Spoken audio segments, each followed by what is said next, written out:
नसीब चलता है यहाँ। तुमसे मिलकर ना जाने क्यों एक ही रपचिक। I am not an actor by ambition. I am an actor by compulsion. I am a disco dancer. I am a disco dancer. के लोग हमें याद करेंगे। इस शहर का गार्डन, ये रोड, ये झाड़, ये सब मेरे दोस्त हैं। कभी ना कभी मुझे बैठने दिया, सोने दिया। चंदन जी ने मुझे देखा और मृगा हिंदी में बनाई। के बाद मुझे कोई फिल्म ही नहीं मिली थी 2 साल तक। और सफर शुरू हुआ नेशनल अवार्ड से। एक अकेला दिल, जिंदगी मुश्किल, तू भी बेकरार, मैं भी बेकरार, धड़कनों से तुझे चुराएंगे। I am a disco dancer. I am a disco dancer. इस एक्टर का ना तो कोई फिल्मी बैकग्राउंड रहा और ना ही इंडस्ट्री में कोई गॉडफादर, लेकिन फिर भी उन्होंने फिल्म इंडस्ट्री में अपनी मेहनत से एक अलग पहचान बनाई है।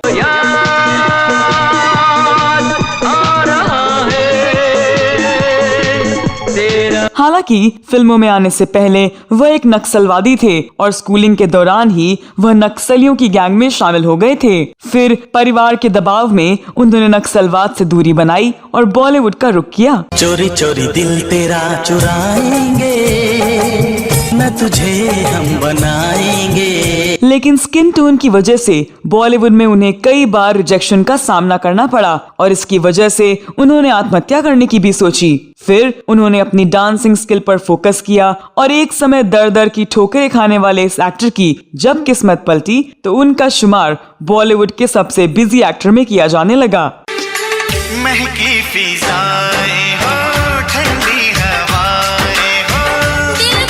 यही नहीं, अफेयर के मामले में भी इन्होंने बाजी मारी और अपने समय की कई नामी गिरामी एक्ट्रेसेस को उन्होंने डेट किया। हम तेरी मोहब्बत में क्यों पागल रहते हैं दीवान। और शादी के बाद भी वह अपने समय की एक बेहद चर्चित एक्ट्रेस के प्यार में पड़ गए थे और चोरी छुपे उससे शादी भी कर ली थी। आशिक पुकारो, आवारा पुकारो।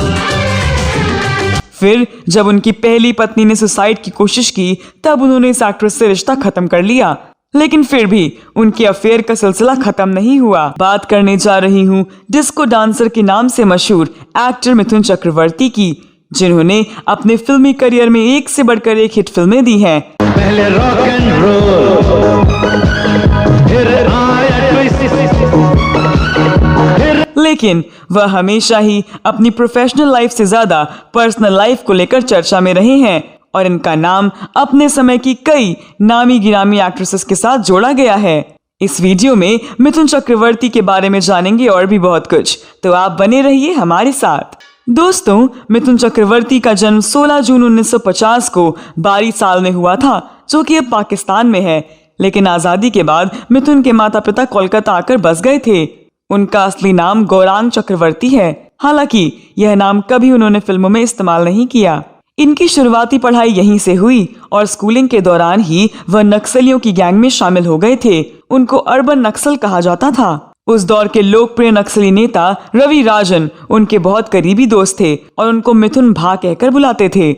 इसका मतलब सबसे बड़ा रक्षक होता है। उसी समय उनके छोटे भाई की एक हादसे में मौत हो गई, जिससे मिथुन को सदमा लगा और वह परिवार के पास वापस आ गए। लेकिन बंगाल में नक्सलियों पर पुलिस की सख्ती के कारण उनको कई दिनों तक छिपकर रहना पड़ा। बहुत समय तक वह भगोड़ा बने रहे। इसी बीच परिवार के दबाव में आकर उन्होंने FTI में दाखिला लिया, लेकिन कई बार हमारे पिछले कर्म सामने आ जाते हैं। मिथुन के साथ भी वही हुआ।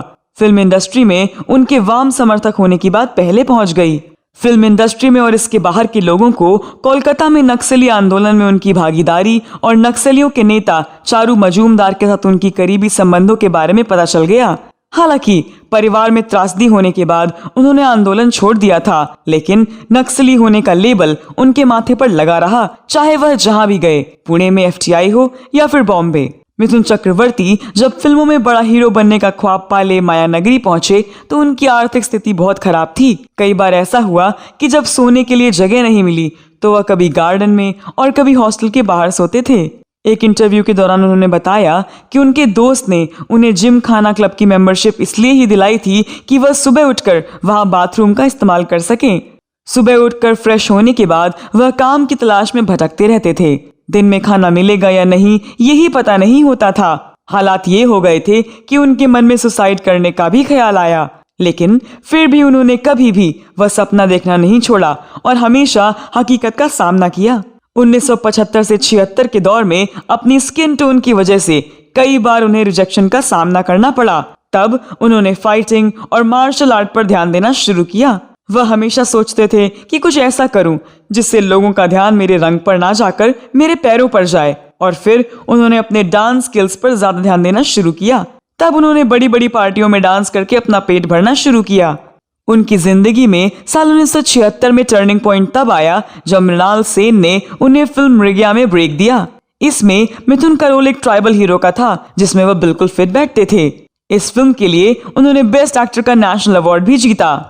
इसके बाद तो उन्होंने छोटी बड़ी हर तरह की फिल्मों की झड़ी लगा दी। 1989 में लीड एक्टर के तौर पर उनकी 19 फिल्में रिलीज हुई थीं। इसके लिए उनका लिम्का बुक ऑफ रिकॉर्ड में नाम भी दर्ज है। इस रिकॉर्ड को अभी तक कोई तोड़ नहीं पाया।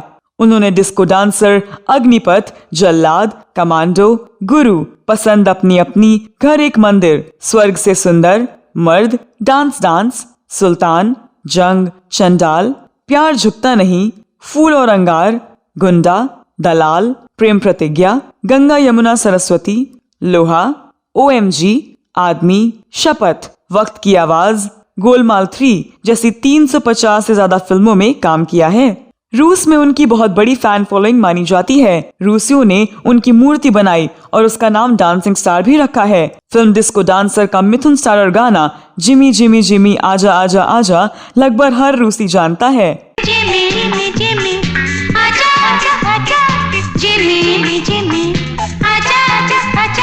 अगर आपको कभी भी रूस घूमने का मौका मिले तो लोगों से पूछिए कि देश का सबसे मशहूर बॉलीवुड अभिनेता कौन है और आपको पता चल जाएगा। इस फिल्म से ही मिथुन को डिस्को डांसर की उपलब्धि मिली। मिथुन हमेशा से ही अपनी प्रोफेशनल लाइफ से ज्यादा अपनी पर्सनल लाइफ को लेकर चर्चा में रहे। उन्होंने अपनी फिल्मी करियर के दौरान कई एक्ट्रेसेस को डेट किया था। मिथुन चक्रवर्ती के अफेयर की लिस्ट में सबसे पहला नाम एक्ट्रेस सारिका का है। सारिका अपने जमाने की मशहूर अदाकाराओं में से एक थी। सारिका और मिथुन के बीच नजदीकियां फिल्मों में काम करते हुए बढ़ी थीं। हालांकि यह रिश्ता ज्यादा आगे नहीं बढ़ पाया और दोनों जल्द ही अलग हो गए। सारिका से अलग होने के बाद मिथुन चक्रवर्ती खुद को अकेला फील करने लगे। तभी उनका दिल जानी मानी मॉडल हेलेना ल्यूक पर आया था। हेलेना की खूबसूरती पर फिदा होने के बाद 1979 में मिथुन ने उनसे शादी भी कर ली। फिर वह फिल्मों में व्यस्त रहने लगे और हेलेना को टाइम नहीं दे पाए। यही वजह थी कि दोनों के बीच दूरियां आने लगी। मिथुन और हेलेना का तलाक जल्दी ही हो गया। हेलेना ल्यूक से तलाक के बाद मिथुन ने योगिता बाली को डेट करना शुरू किया। योगिता बाली मिथुन के प्यार में इस कदर पागल थी कि उन्होंने मशहूर सिंगर किशोर कुमार से तलाक ले लिया। बाद में मिथुन और योगिता ने एक दूसरे से शादी कर ली।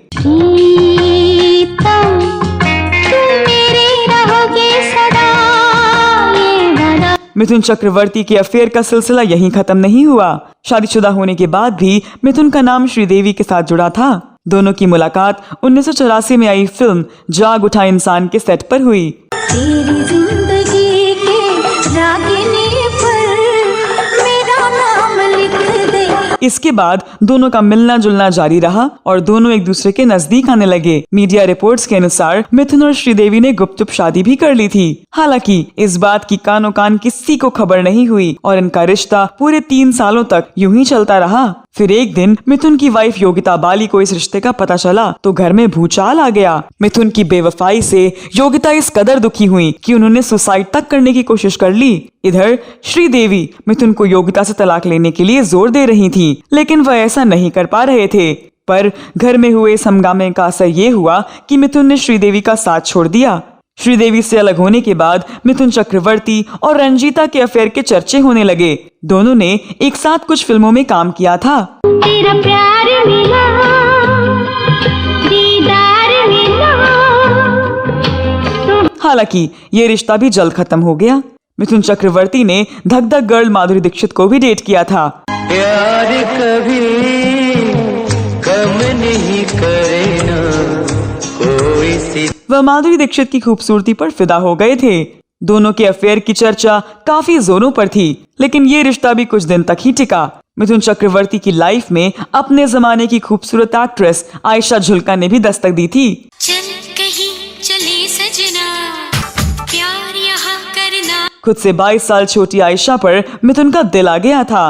कहा जाता है कि दोनों काफी लंबे समय तक लिव इन रिलेशनशिप में रहे। आयशा मिथुन की पत्नी बनना चाहती थी। हालांकि आयशा ने जब मिथुन से शादी करने के लिए कहा तो मिथुन ने दूरियां बनानी शुरू कर दी। इसके बाद दोनों जल्द ही अलग हो गए। आज मिथुन और योगिता के 4 बच्चे हैं। वहीं अगर बात करें उनके राजनीतिक सफर की तो यह सफर मीठा कम कड़वा ज्यादा रहा है। वह अपने छात्र जीवन में तो कम्युनिस्ट पार्टी ऑफ इंडिया के सदस्य रहे हैं, लेकिन 2011 में जब टीएमसी प्रमुख ममता बनर्जी ने बंगाल की सत्ता संभाली तो उन्होंने मिथुन चक्रवर्ती को राजनीति से जुड़ने का न्योता दिया, जो मिथुन ने उस वक्त सहर्ष स्वीकार कर लिया, जिससे कई लोगों को आश्चर्य भी हुआ। मिथुन चक्रवर्ती को तृणमूल कांग्रेस ने राज्यसभा से सांसद भी बनाया, लेकिन 2016 के अंत में मिथुन चक्रवर्ती ने राज्यसभा के सांसद पद से इस्तीफा दे दिया और राजनीति से संन्यास ले लिया। दरअसल मिथुन चक्रवर्ती की राजनीति छोड़ने की शुरुआत उसी वक्त से हो गई थी जब उनका नाम शारदा चिटफंड घोटाले में आया था।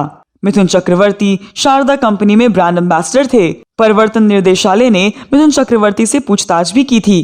कुछ दिन बाद ही मिथुन चक्रवर्ती ने लगभग 1 करोड़ 20 लाख रुपए लौटाकर दे दिए थे और ये कहा कि वो किसी के साथ फर्जीवाड़ा नहीं करना चाहते। इस घटना के बाद से ही मिथुन के करीबियों से खबर मिलने लगी थी कि अब मिथुन राजनीति में नहीं रहेंगे और अंततः उन्होंने राजनीति से संन्यास भी ले लिया।